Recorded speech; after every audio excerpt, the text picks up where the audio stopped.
want to show you how to make your persona work for you, okay? The first thing that you need to understand is that the persona is necessary, okay? So if you watch part 1, you can see clearly now. You see it's easy to see that the world is the theater. Everyone is wearing their persona, or from the Greek word, actor's mask, and playing their parts. And that's all fine and good. But insight does not remove you from the game. This is a mistake that a lot of intellectual or high IQ guys make, is they think that, well, I'm smart, I can see through the game or the matrix or whatever you want to call it, and I don't have to get involved, or I'm above it, right? That's what a lot of guys think, I'm above it. It's not true. Having a persona is necessary if you want to build a business, or get a girlfriend, or make money, or have friends, or even just rent an apartment and not sleep on the street, okay? If you don't care about money or shelter or your health, then you can act any way you want. But for the rest of us, it's all a necessary part of the game of life. And everywhere you go, you're going to be judged on your skill as an actor in the game of life, okay? From job interviews to dates to parties to wherever you go, you're going to be judged on your successes, also on your failures. And if you want the good things in life, you have to play for them. That's just the reality, okay? So the persona is necessary. You also have to make sure that you don't confuse yourself with your character, okay? Until you get your own business together, you might have to play a character at work.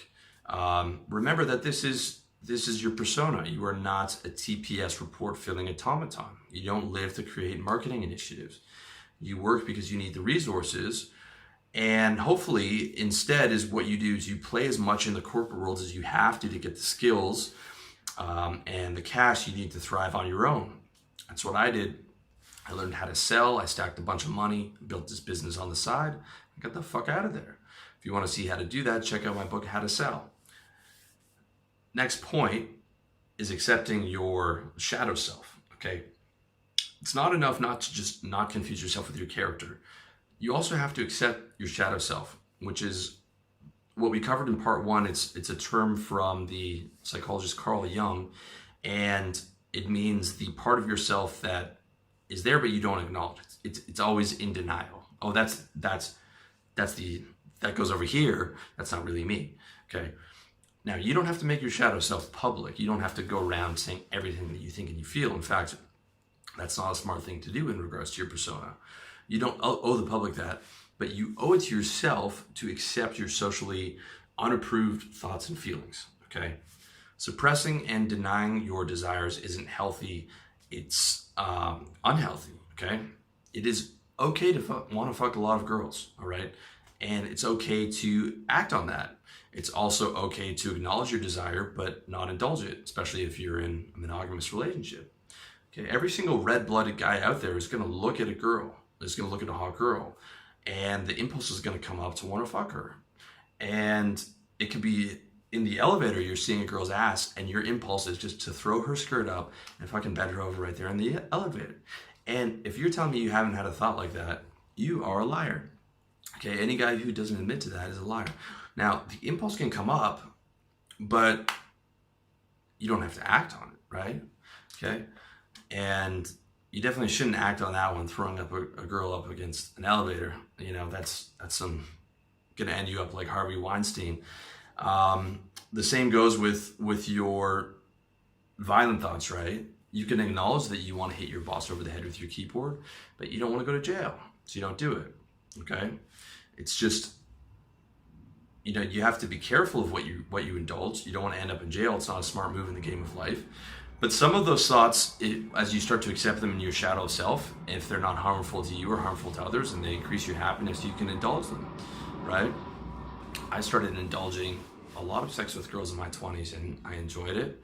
I'm not nearly as active as I am now in my 30s because it's just not that enjoyable. But again, it's not from a place of shame. That's the important thing. It's just sort of accepting like, hey, those are thoughts. Maybe they're not socially approved. They are coming to me because civilization's new and I'm in this billion-year-old mammal's body, right?